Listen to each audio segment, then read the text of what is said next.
about 1980 approximately, so that's going on 30 years. At that time, the executive director was a gentleman by the name of Bob Sharp, and the Y was conducting their first capital campaign in many, many years. And Bob, through somehow or another, had gotten hold of me and asked if I would help with the capital campaign, and I did agree to do that. And that then led ultimately to my joining the Y, and after that, joining the board of the Y and co-chairing 2 capital campaigns subsequent to that initial one, and becoming chair of the board, ending in 1995, I believe it was. So it's been a long relationship with the Y, and a relationship that I have cherished greatly. It just kind of grows on you as you come to the realization of the many programs and the scope of this organization in the community. You know, we talk about all kinds of community organizations, but there's not another one that I'm aware of that has the breadth of participation and the breadth of program that the YMCA does. As I've said many times, there's literally no one in this community that can't use something at the YMCA. Anywhere from a tiny infant, 6 to 8 weeks old, to retired people, people who have some infirmities. They may be using the warm water pool. They may be using some of the other therapies available there. So there's literally nobody in the community that can't find something of use to them in that YMCA. Children, preschoolers, schoolers, middle schoolers, high schoolers, college kids in town for break, of course, adults of all stripes. There's just, the program is so varied that it's just wonderful. It truly is a community organization. Well, I think the key to the longevity is the fact that the program is so extensive. It does reach all people. It's an organization that welcomes everybody. As I said before, it's open to everybody, and it's an organization that has something for everybody. So, and there's such a genuine spirit of community there that I think that's what sustains it and makes it continue to be a significant force in our community. The Y has evolved. If you go back to the early days, the 1980 time frame that I mentioned earlier, it was a different place physically, first of all. There's been a lot of building enhancements. There had been a period before then when there were some repairs and some capital issues that had been kind of neglected.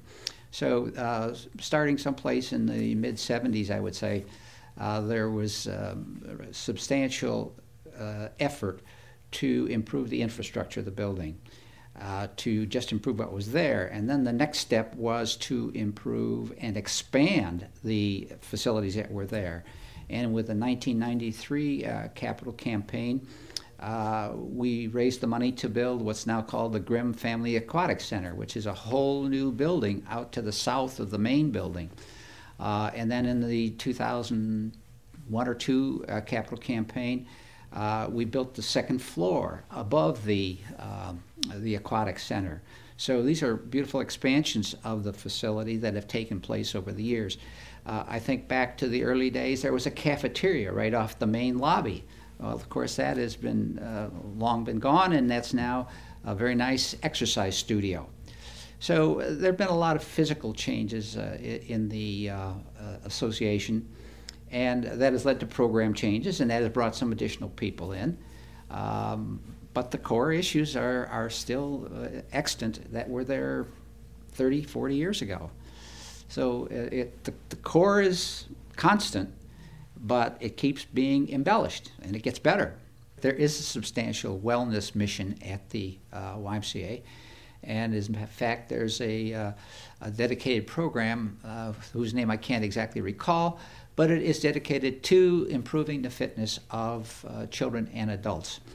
through exercise, through diet, through awareness of physical health.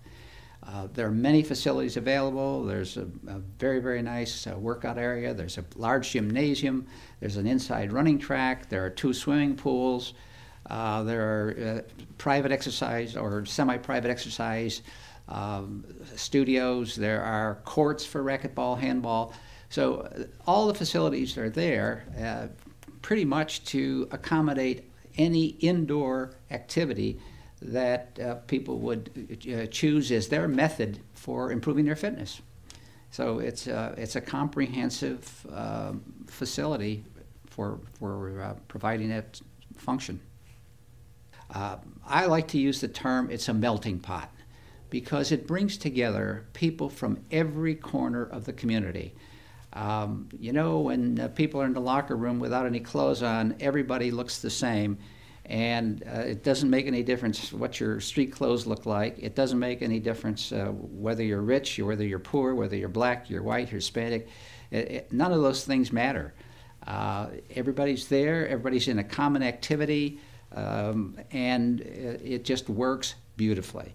And there's no such thing as discrimination by social class, wealth, whatever, that I've experienced. I happen to be a user early in the morning. There's pretty much the same group of people who are constants, and in other words, always new people coming in and some dropping out, unfortunately. But it's just a wonderful place. I've made some great friendships there across all boundaries because there are no boundaries. And that's the beauty of it. And I love to do it. In fact, just this morning, I said to my wife, well, I'm going over to the Y. I'm happy to see my buds because I haven't been here for a couple of months. And she said, oh, yes, you're going to go see your buds again. So it's that kind of a thing that people just love being there. People are very friendly. Right from the front desk people, when you walk in the door, they know your name. Good morning. Where have you been? Haven't seen you for a month. How are you? Etc. So it's very, very friendly place. It's a home away from home. It is that. It is that. In fact, it's home for a lot of people. Can you talk to me about that? Yes, it's the only single-room occupancy facility in the city of Evanston. In fact, I think in the whole North Shore, north side of Chicago area. And it serves a very, very important function in providing home and shelter for mostly single men or men many times who are going through some difficulty in their lives. So it's a very, very important mission of shelter and support.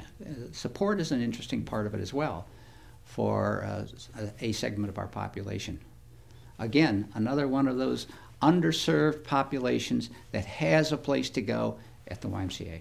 There have been men who have lived there for 30, 35 years. In fact, I don't know if you've heard the story of Tom Hibbard, who was the night clerk at the Y for several years. This was his home, and Tom had worked at the Y for several years and died unexpectedly a few months ago and left his retirement fund to the McGaw YMCA. This was his wish was to leave his modest inheritance to the YMCA. So it is home. It's belonging. To me, the YMCA is a melting pot. It's just a great place to bring people from all segments of the community together. There are no boundaries. Everybody stands on their own. You are what you are. There are no boundaries. There's no black, there's no white, there's no Hispanic, there's no rich, poor, social status. None of this matters. Everybody's there, and we're just enjoying each other for that part of our day.